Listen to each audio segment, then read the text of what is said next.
Live and direct from a dimension near you. What's up, my friends? Ready for day 16 already. We're past the halfway mark of the 30-day challenge, and I don't know about you, but I'm feeling great. Whether you're feeling great or you're feeling like shit, it doesn't matter, because when you sit down to meditate, I guarantee you'll feel better by the end of it. And that's the beauty of it. It's the reason why we do it, right? Initially. Because we want to feel better. We want to change. We want something to work, because everything that we've tried doesn't work. Everything that we've heard in the world just eventually sounds like bullshit. And it is. And that's good to recognize that, because that means that you're starting to see the truth. And you might look at me and say, hey, you look like bullshit. And hey, you might be right. But it's up to you to decide. Because only you can decide what's true for you. A lot of times we go through life listening to everyone else around us, going with the crowd.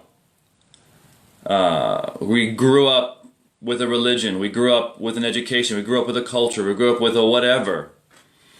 And it's those that have the personal power to break away from the crowd that will be good and successful meditators. Why is that? Because the crowd usually just goes along with the crowd because they are, how do I dare put this? They're afraid. They're afraid to be judged. They're afraid to be the outcast. They're afraid to be different. They're afraid that someone will say, oh, you're doing that crazy meditation stuff. Huh. Yeah. What good's that gonna do you? Or whatever.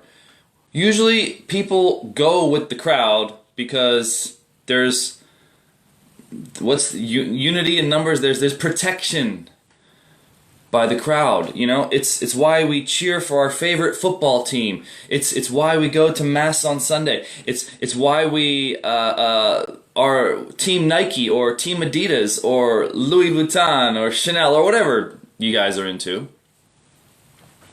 Because when we go our own way, which is what's required to really be a successful meditator, is to somewhat go our own way, renounce the world to the best of our ability. Obviously, if we live in the world, the way to renounce the world is simply just by not going the way of the crowd and finding a way that is true to you. And how do you know what's true to you when you got all these voices in your head? Mom and dad, grandma, grandpa, sister, brother, friends, family, la-di-da-di-da, telling you what's right. Well, this is where you have to sit down and silence your mind in order to know from your own point of view, from your own perspective, from your own experience, what's true for you. And this is what meditation can offer you. For just $19.95, you too can find your truth. I don't know. Maybe it'll be $9.95. Who knows? But the truth is that the truth does exist. Or the truth is somewhere in there, out there. And how do you find it? Well, you have to get beyond the bullshit. The bullshit. The bullshit, people. What is the bullshit? Tell me what the bullshit is. Well, the bullshit is you. I'm sorry to tell you this.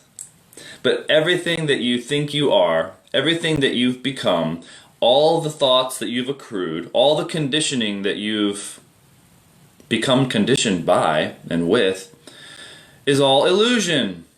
It's bullshit. Everything that you think you are, everything that you think the world is all an illusion. And there's good news to that, because to realize that, you're one step ahead of the game, because most people are caught up in the bullshit. Most people really believe that they're a real thing, a real person. It's like, God, Rob, stop. Come on now. I like this meditation stuff, but today you're kind of freaking me out. You're kind of scaring me. And you know what? I just want to meditate I don't want to have to think about the fact that I'm bullshit, or that the world is bullshit, or that you're telling me that I'm bullshit. Well, look, I tell you you're bullshit because I love you. Love is real. And sometimes you gotta tell it like it is in order to get beyond the bullshit. Because we grow up in a world of bullshit. And therefore, we're products of our environment. It's just inevitable, my friend. Don't blame me, the messenger. Don't shoot the messenger, people. So, why is it bullshit? I mean, you know, I get some happiness from the world. I go out and go to the movies, and I buy the new car and the new clothes, and, you know, hey, it makes me feel good, you know, for a moment. You ever really just go out and you're really excited about something, and then once you get that something, there's sort of just like this feeling of like, oh, I got it now. Where is that excitement? The excitement was in the search. The excitement was in the seeking of the thing. We're constantly seeking happiness, like a dog chasing its tail. And the dog never grabs its tail. I mean, some dogs do, because they're pretty flexible. But most of the time we're just chasing and seeking, and it's in the search that we lose our self. And that's a search for something that we already are. It's kind of inane, it's kind of insane that we seek happiness outside of ourselves and yet never find it. And yet we constantly search for it. The right partner, the right material object, the right knowledge. It's out there. I know it's out there. I sense that there's something out there. And so we come up with these searches that sometimes go on forever, so that we stay distracted forever and we never find the truth within or without, or just the truth in general. The truth of life. And what is the truth of life? Well, I don't know. That's why I sit down to meditate. I mean, I can tell you what I think it is, but that wouldn't be fun. Then you'd just have no fun in the search, right? Well, the wisdom of the enlightened, of the Buddhas, of the masters, the liberated, will tell you that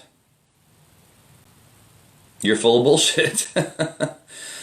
And this is not your fault, per se, but once you realize it, it is your fault if you continue the cycle of seeking, of searching for happiness, knowing that you'll never really get happiness from the search, and yet we continue. Meditation is about stopping the search. It's about stopping everything.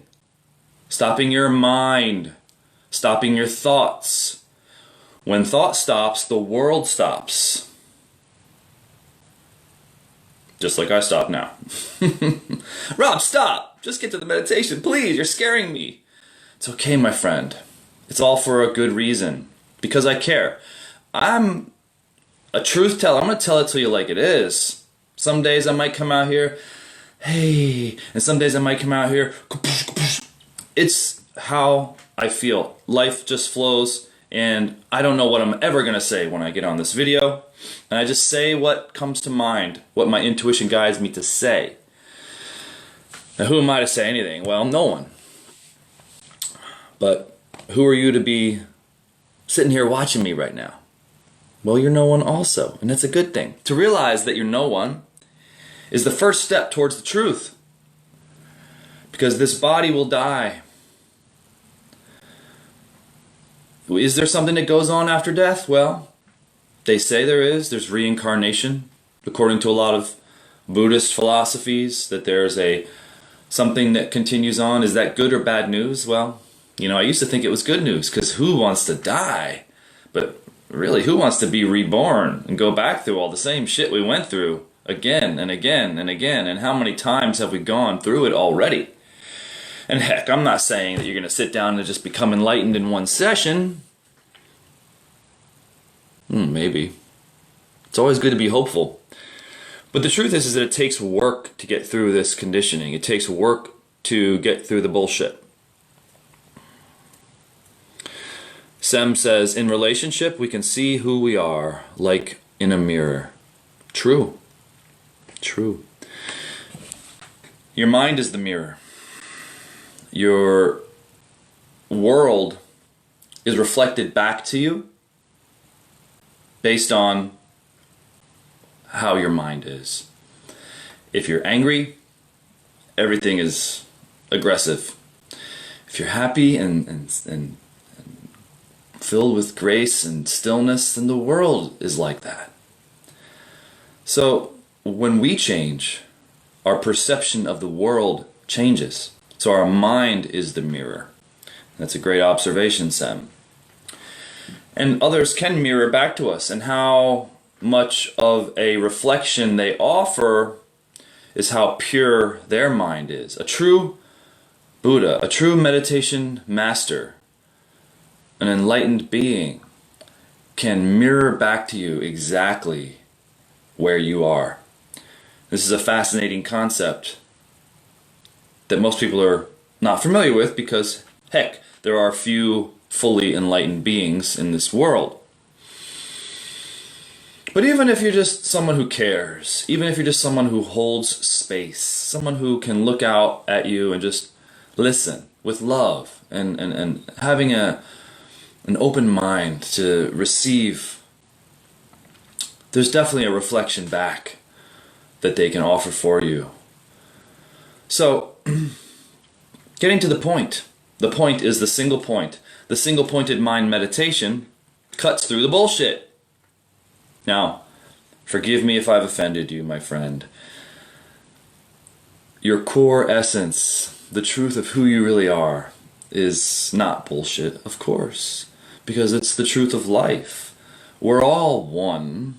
We're all pure consciousness at our core, at our essence, the essence of all life. But in order to get to this realization, we have to cut through the layers and layers of mind that we've accumulated in this life, that we've brought into this incarnation from past lives, that we have learned from our schools, families, cultures, society, educations, indoctrinations, TV, media. We're constantly filling up our mind with new things. These things will not serve us in our meditation. In our meditation, we seek to remove all obscurations, things that obscure or cover the truth of who and what you really are. The truth and what you really are is pure consciousness, the witness consciousness at our core essence, the observer of all things. Behind the thoughts, behind the identity, there is a stillness. And I can't say much about it other than it's there. It's here. It's everywhere. And we just have to remove the veil to find it. So let's get to removing, shall we? Today we'll be cutting through the vines and weeds and all that bullshit with the single-pointed mind meditation, which is like a sharp knife that cuts at the root. And you have to be able to cut at the root and rip that root out, or the weed will just grow back. So this is why we meditate every day. And your meditation must become a daily practice, because guess what? The weeds will grow back very quickly when we live in the world. So it's important to renounce the world to a certain degree. Obviously, you still have to go out, get gas, buy groceries, shop at the mall, or shop wherever you shop, go to work, go to school, blah, blah, blah, blah, blah, blah. We still have to interact with the world. But the wisdom of meditation will show you a new way to interact with the world. And this is an old saying that's live in the world, but not of it. Oh, where do you come up with these things, Rob? Well, I don't come up with any of them. They're all just recycled cliches, but there's a lot of wisdom to these cliches. I think that's a good one. To live in the world but not of it is a way of renunciation in the modern world. To live in the world, to work in the world, to go to school, to interact with people, and yet not get ensnared, to not get caught up, to not become attached to all the traps and snares and hair triggers that we can get snared in, they're out there. You have to be a little slick. You have to be a little wise. You have to be a little still in order to see these things and avoid these things and move fluidly through life without becoming ensnared. I'm learning. We're all learning this process, and it's good to stay humble, and I like to have fun. So I hope you guys are enjoying my comedic meditation routine here. Stay humble and keep a sense of humor. It's very important to have a sense of humor and to ultimately not listen to anything I say. I tell you, don't listen to the words. If you're here watching this, just watch me meditate, because it's really in the meditation that we learn what I'm doing, how I'm becoming more still as the meditation progresses. I call this the 4 steps to stillness. I've recently added a 5th step, so it's really now the 5 steps to stillness. So, it's good to evolve and change, never be stuck. The 5 steps to stillness is a progressive way to become more and more still. What are we stilling? First, initially the body. The body wants to do all sorts of twinges and itches and tendencies to move. Well, this must become still, because the body is an obstacle towards stillness. It's a distraction. And you'll notice this when you sit down to meditate. Then you have these emotional tendencies. You have these mental tendencies. And most of all, the mental tendencies tend to be the most distracting. So in the 5 steps to stillness, you are progressively becoming still, physically, emotionally, mentally. And then eventually you're just moving into the stillness completely. And then when you come out of the meditation, you should be still. You should be in a new, higher state of consciousness, one that will make your mindfulness practice extremely automatic. We shouldn't struggle so much in the mindfulness. The mindfulness should be a product of our meditation training. And that's how I look at it. Me coming from a martial arts background, training is what makes you strong. Training is what makes you prepared. Training is what makes you strong and changes you. Training is the path of self-mastery. And in order to master the self, we have to overcome the self. There you have it. Let's get to the meditation, shall we? So I'm meditating for 35 minutes now. Take a big deep breath with me, shall we? Let it all go.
Oh, I like that new gong at the end. If you didn't know, I'm using the Insight timer to time each step. With a little bell that goes off, it prompts me to move on to the next step. And I put a little gong at the end because it's cool. And it reminds me of my Chinese past lives. So there you have it, my friends.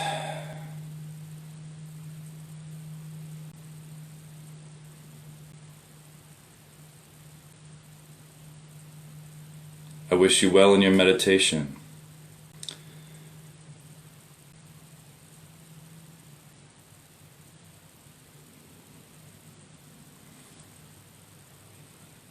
Oh, you missed it. You can watch it on replay. We'll see you in the next one.